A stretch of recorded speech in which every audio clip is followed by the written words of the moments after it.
Michelle Wolf, and welcome to PSN News in My Humble Opinion. Tonight we are joined by Gabby Richards of College Democrats, Stephen Ricosi of College Independents, and Kevin Caputo of Young Americans for Liberty. Neither Penn State's College Republicans nor the Green Party were able to join us tonight. We will be discussing the decriminalization and legalization of marijuana and the continuing war on drugs. 24 states have legalized medicinal marijuana, and 2 states have legalized the drug for medicinal and recreational purposes. This year alone, the federal government has spent over $11.4 billion on the war on drugs, and state governments have spent $19.4 billion. In 2010, the U.S. federal government spent about $500 a second on the war on drugs. So how do you guys feel about those statistics? I personally think that those statistics show how much money we are wasting on the war on drugs. But it would be even more shocking if we took into account how much money we have to spend on actually imprisoning the people arrested under these laws. I would say I'm happy, though, that 24 states now allow it for medicinal purposes, and even 2 states having it legal recreationally is a step in the right direction. I think within the next decade we will see it being at least legal for medicinal purposes in every state, and hopefully within a few decades it will be fully legal. You know, I completely agree. I think that the biggest issue that we see with those statistics is that we are spending an exorbitant amount of money to not only arrest, but to book, to imprison a lot of people who are, you know, mostly, as the statistics will show, you know, 48% of all of those who were arrested were for the use of marijuana.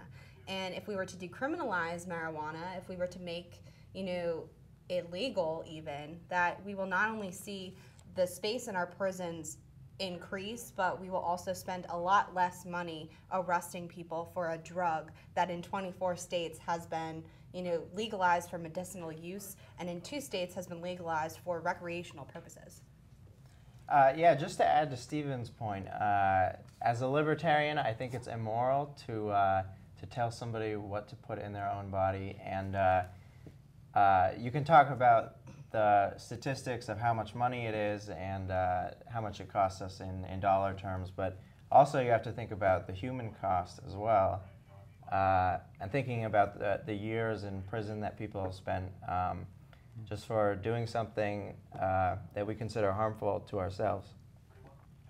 If I can just add, many of those people who are put in prison for what I consider it's their own choice but what they want in their body, but often when they get out, they can't find a good job because no one wants to hire an ex-con. And so we're punishing these people just because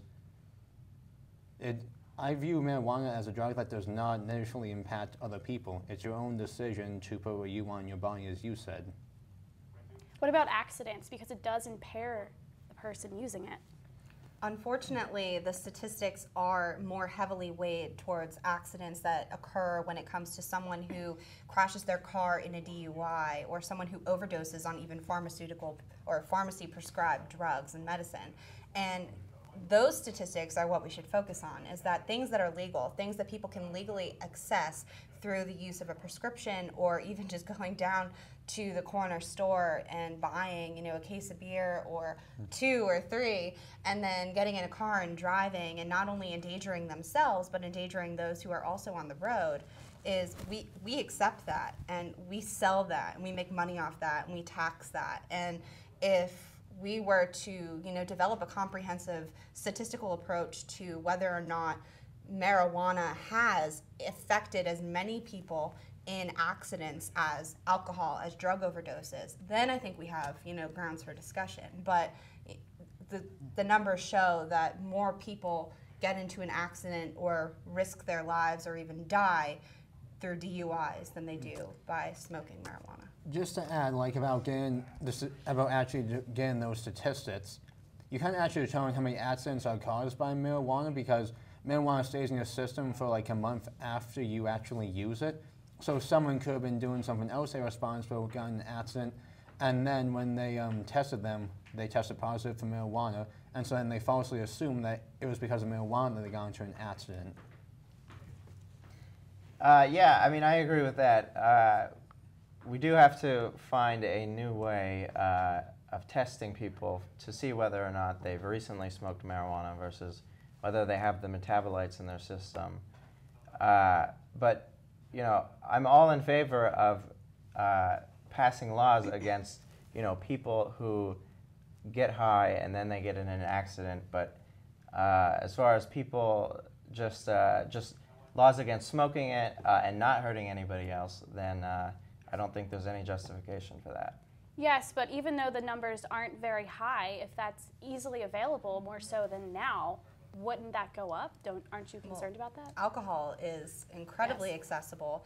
The number of people who are able to access alcohol under the age of the legal limit is, obscene, especially at the college level. And even in high school nowadays, we see a lot of kids who are able to get their hands on alcohol. And it's one of those things where everything we have has a reaction, has a consequence, has something that could potentially happen. And while it will be widely accessible, accessing marijuana now is unfortunately not as difficult as people think it is. And if not only were we able to tax it and make money off of it and regulate it so that what people are consuming is not only safe, but it has the appropriate levels of the THC content and making sure that it's as pure as possible, then that's when we understand whether or not we are actually doing more harm than good by legalizing or decriminalizing marijuana. Okay. If I can also add something, I think if we legalize it, use will actually go down. For example, in the Netherlands, use of marijuana went down after they legalized it. I think one of the reasons it's used so much is that because it's illegal, people say, well, why is it illegal? And so that provides them an incentive to try it and makes them curious. If it's legal now, it's not as enticing. And plus, if it's also legal, then people won't be scared about using it, and so they might actually talk to other people about it, and they'll give them advice about how to use it in a safe environment. Whereas right now, they have to do it in secret, which would mean that they might be using it irresponsibly instead of asking for advice. Yeah, to touch upon that even further is that the more that we increase the discussion that we have about marijuana use and whether it should be legalized or decriminalized, the more people have education and the more that there is resources to access on what the effects of smoking marijuana can actually do to the body. And the more that we have this discussion, the more that marijuana becomes a part of public discourse and it isn't a discussion that is hidden behind closed doors, is the more it also becomes accepted and the more that people are able to talk freely about it, and therefore it isn't as dangerous as people perceive it to be. But there still are health risks associated with it. It's an addicting, it's an addictive drug. To touch upon that, the National Institute of Drug Abuse and also the Food and Drug Administration have listed nicotine as a highly addictive drug and have written that marijuana can potentially lead to addiction. So nicotine is more addictive than marijuana, than THC, yet we make money off of that billions of dollars a year, hundreds of billions of dollars a year, and we understand that people are addicted to it. People can be addicted to chocolate, and it's the same concept, is that people can become addicted to anything. I'm addicted to Netflix, yet I spend the $7.99 a month to watch whatever I can. If I can also add to that, I think talking about addiction and health risks kind of distracts from the main point. It's people's choice to use the drug. Many people choose to smoke tobacco knowing very well that it's addictive and will cause cancer, and they do it because they want to, and I don't think I think when it comes to your own personal choice, your choice really is the only thing that matters. And if you choose to be unhealthy, that's your choice. There are many other unhealthy things, such as eating fast food. If we're going to talk about we're doing this to keep people safe, then why not make fast food illegal? Why not also regulate people in their daily lives even more? If you talk about keeping drugs illegal to keep people safe, you open up the you open up the door for Big Brother getting even more involved in your life, and eventually, over time, you see your liberty slowly fade away until you have none left. I think to touch on what Stephen was saying earlier, I think that young kids, teenagers, are probably the most vulnerable as far as getting into accidents. They have the highest rates of accidents. But you know, if you look at Colorado's decriminalization and allowing the use of medical marijuana from 2009 to 2011, teen drug use actually went down.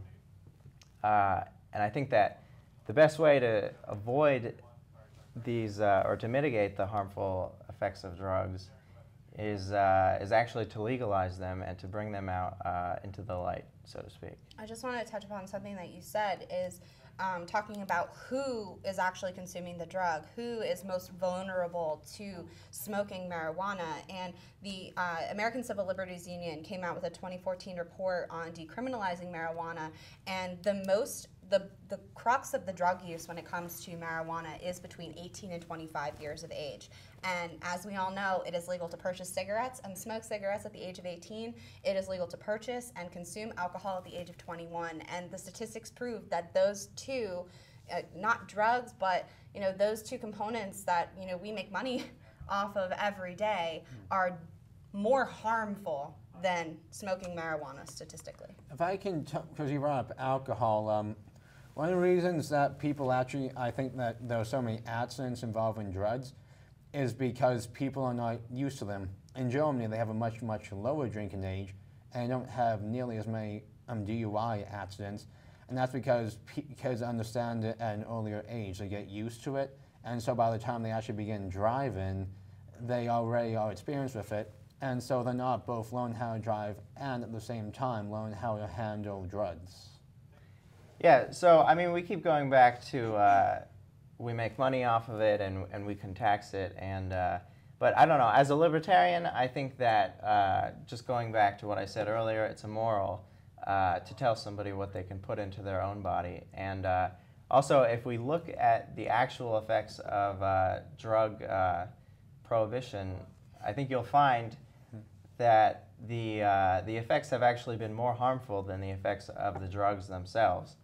And I don't know, really we have to think about the human cost as far as that is concerned. Well, the human cost, I feel that we don't necessarily talk about. It's not as popular as discussing whether or not we should decriminalize or legalize marijuana. Is what exactly happens after someone is pulled over or is busted with a joint in their pocket. As it was showed by not only the ACLU, but also the FBI annual crime report from both 2012, 2013, and 2014, African Americans are 4 times as likely to be arrested if they have marijuana on them when there is a bust. I'm going to stop you right there, and we'll be back after the break. Marijuana legalization has been a hot topic around campus. Students at the Hub have been interviewed to give their opinion on this controversial topic. It's never killed anyone. I think that's good because less people will go to jail, we'll get more taxes, that might help, the public.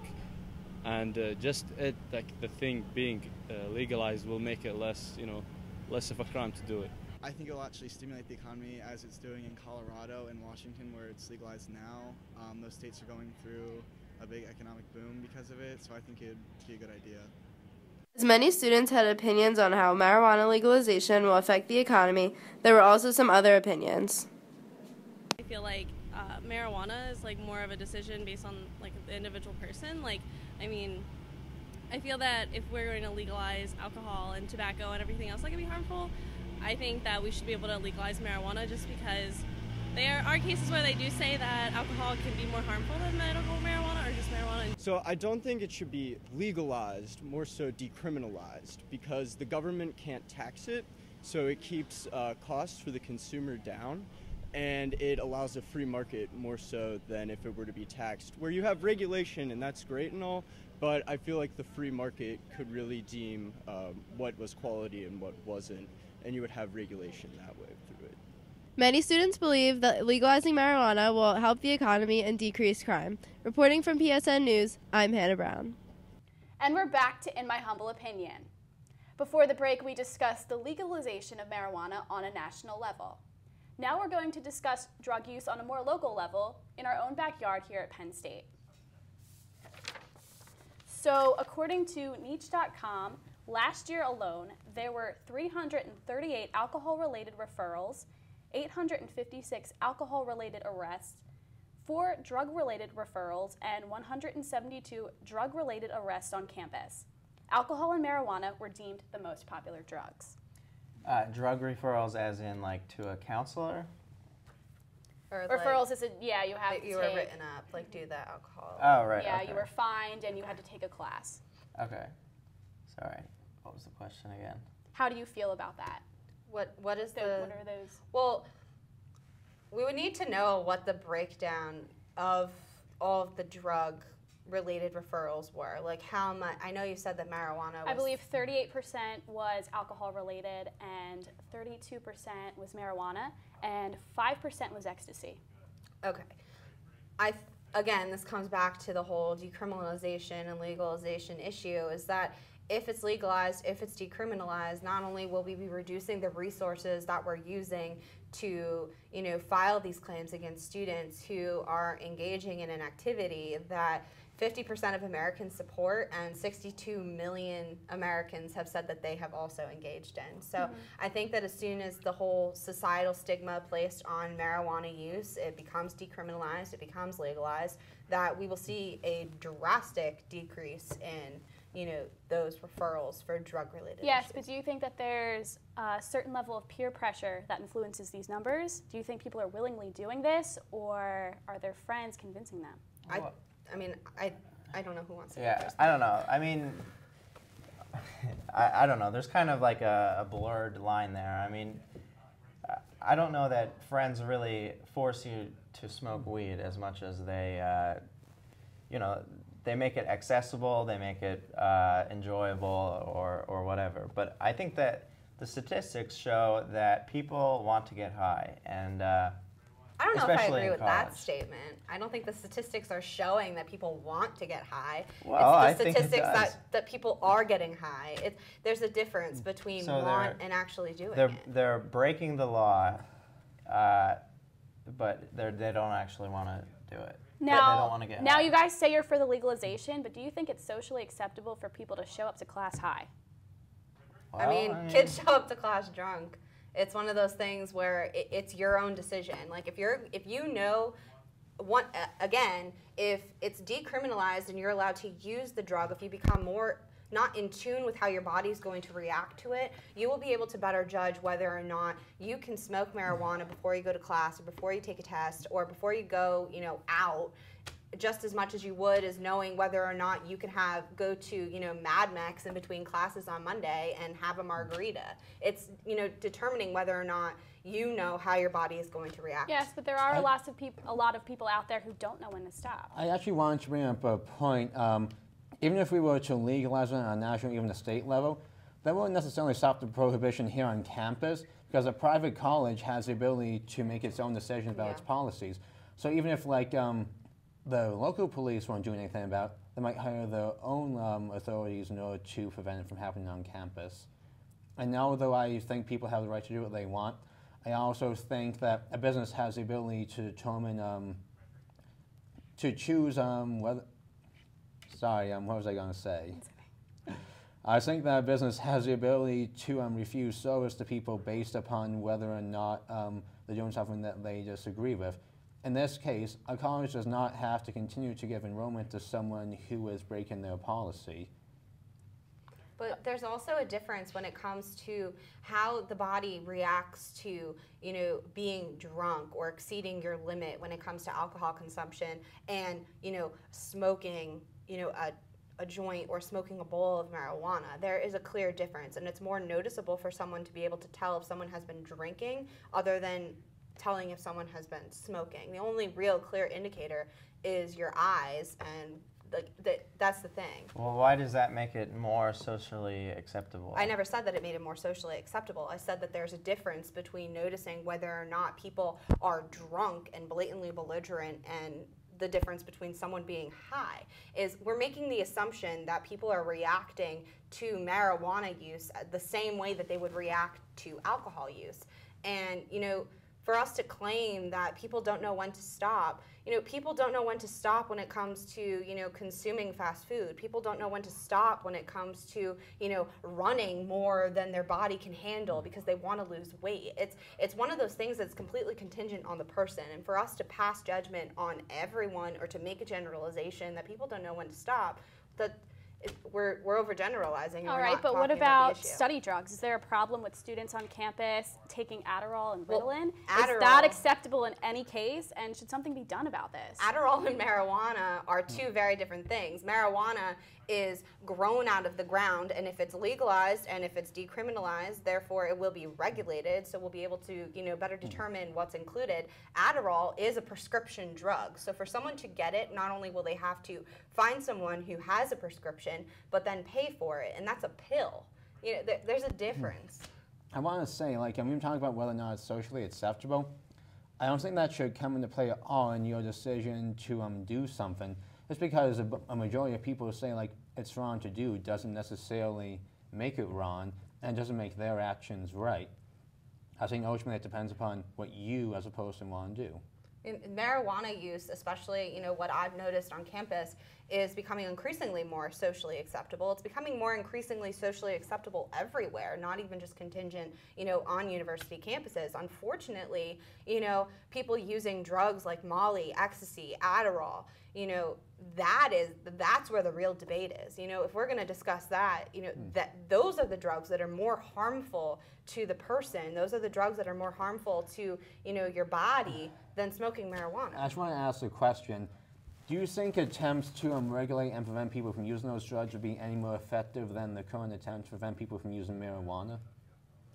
I think that marijuana is a drug that not only people, they understand that there is a less of a risk of smoking marijuana than there is from doing a line of cocaine or doing ecstasy or Molly, because it's more of a natural drug than it is a manufactured drug. That has nothing to do with it, though. It still impairs your senses, though.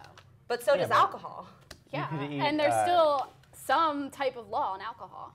Yeah, so we're not just going to legalize marijuana and be like, smoke as much as you want. I mean, it's one of those things that we have to see. It's going to be a progression. It's going to be, we're going to decriminalize it. We're going to see how that works, what the numbers and the facts and figures pan out to be. And then as soon as it's decriminalized, and as soon as, even taking the step toward medicinal marijuana, it's a three-tier process. It's the same way when it came with alcohol. It was in the whole prohibition era, it was, a black market thing that nobody wanted to talk about. But as soon as people understood that, you can make money off of alcohol, which we do, you can make money off of smoking, well, not smoking, but tobacco, which we do. It's one of those things. It needs to be an ongoing discussion. Do I think that we should legalize and decriminalize marijuana? Absolutely. But should we legalize the use of ecstasy, cocaine, and Molly? Absolutely not. But doesn't that, I personally think it comes back to your personal choice. Well, I would never do those drugs, and I don't understand why people would want to do it.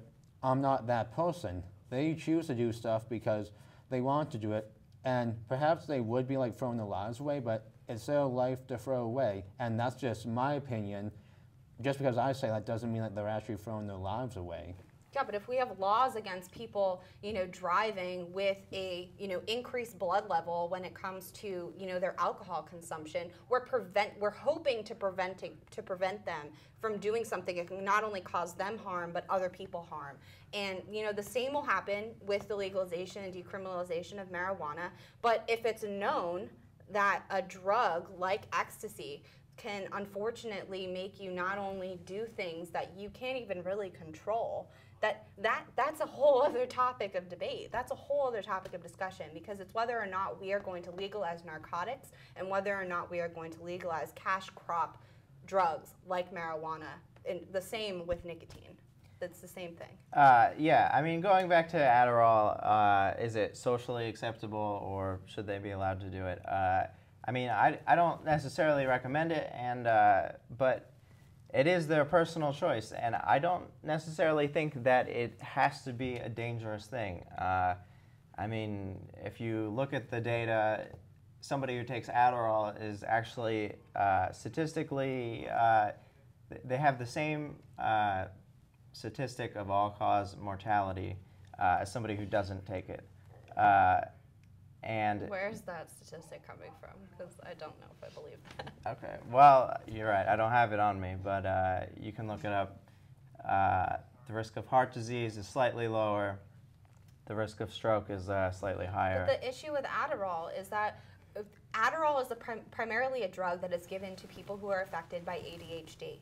And if someone who suffers from ADHD is given Adderall, it calms them down, it relaxes them. However, it has the reverse effect on someone who does not suffer from the disease. I don't necessarily think that's true at all. Well, that's medicine, so no, your opinion and medicine are two different I think things. that is like a wives' tale, personally. But, you know, I think one problem is the fact that it is actually really hard to get a prescription for Adderall. You can't just go to a doctor somewhere and say, I have ADHD. Well, it's hard to get a college prescription, student. but people can still get it, just like marijuana. People sell it. It's not difficult to find Adderall, especially on a college campus. Maybe you legitimately need it and you can't get it. Why wouldn't you be able to get it if you legitimately need it? You have a prescription. Because it's very difficult to do. No, it's not. If you're a college-age student, then because you're not going to be diagnosed with, like, the rate of getting diagnosed with ADHD so late in life is so ridiculously low when it comes to kids who are diagnosed with ADHD from the age of from the kindergarten age and onward. That's when doctors notice the causes and the effects of ADHD. That's when the prescription is given, and usually someone keeps that prescription for a majority of their life until not only they are able to better deal with situations that will cause them to not only become anxious but to also put themselves in a situation that's compromising. And I think that if we start to rationalize the use of using Adderall to better perform on a test, then are we going to start rationalizing the use of steroids to better perform in athletics? Like, it's the same situation. Well, I don't know. I don't really think that it is. I don't know. Don't you also think that it gives students an unfair advantage if they can stay more focused? Of course not. Does it give somebody who's diagnosed with ADHD an unfair advantage? I mean, it helps them out. No, ADHD, but that's the misconception. What? The children or adults or young adults or students who suffer from ADHD, if they take Adderall, they're brought down, they're relaxed. But if someone who does not suffer from the disease takes Adderall, they're increased, they have more energy, they're able to accomplish more. It has a reverse effect on someone who doesn't suffer from ADHD. That is statistically proven and medically proven. I don't believe that. I think that if you take it, it's medicine.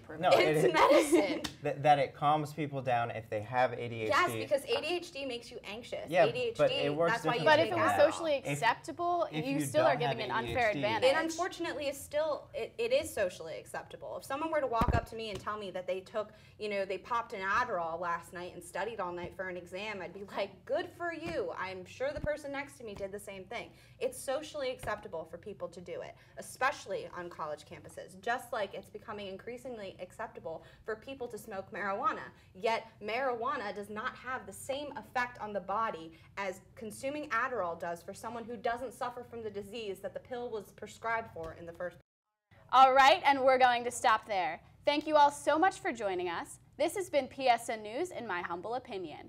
Be sure to watch our regular broadcast every Monday at 7 and to follow us on Twitter at PSN News. I'm Michelle Wolf. Have a great night.